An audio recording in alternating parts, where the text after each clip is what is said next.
नासरीन, कराची जी press club पारां मेंबरनि जी families लाइ सालियानो फैमिली गाला प्रोग्राम जो बंदोबस्त कियो वियो। तफ़सील लाइ पेश आहे सरवत जबीन जी हीअ रिपोर्ट। अॼु जेको आहे कराची प्रेस क्लब में फैमिली फन गाला मुनक़िद कयो वियो आहे।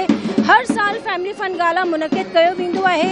हिते इलाही सारा माण्हू पंहिंजी फैमिली सूधो हिते आयल आहिनि, इलाही पंहिंजो ख़ुशी जो इज़हार कनि था। अचो त हिते जेके मेंबर्स मौजूदु आहिनि उन्हनि सां पुछूं था त हिते केतिरो इंजॉय था कनि। त कराची प्रेस क्लब पंहिंजे मेंबरनि ऐं उनजी फैमिली जे लाइ मुख़्तलिफ़ वक़्तनि ते प्रोग्राम कंदी आहे। उन्हनि में इहो प्रोग्राम बि शामिलु हूंदा आहिनि त उन्हनि जी फैमिली खे एंटरटेन करिणो आहे।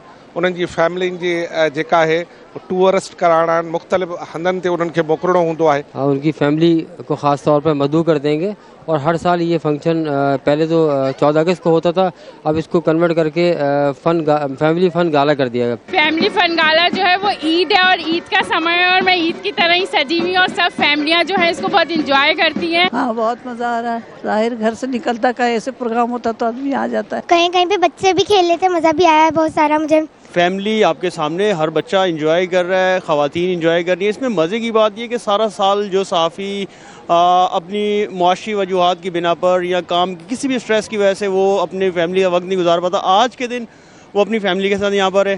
सरवत जबीन, कैमरामैन हैदर सकट, धरती टीवी, कराची।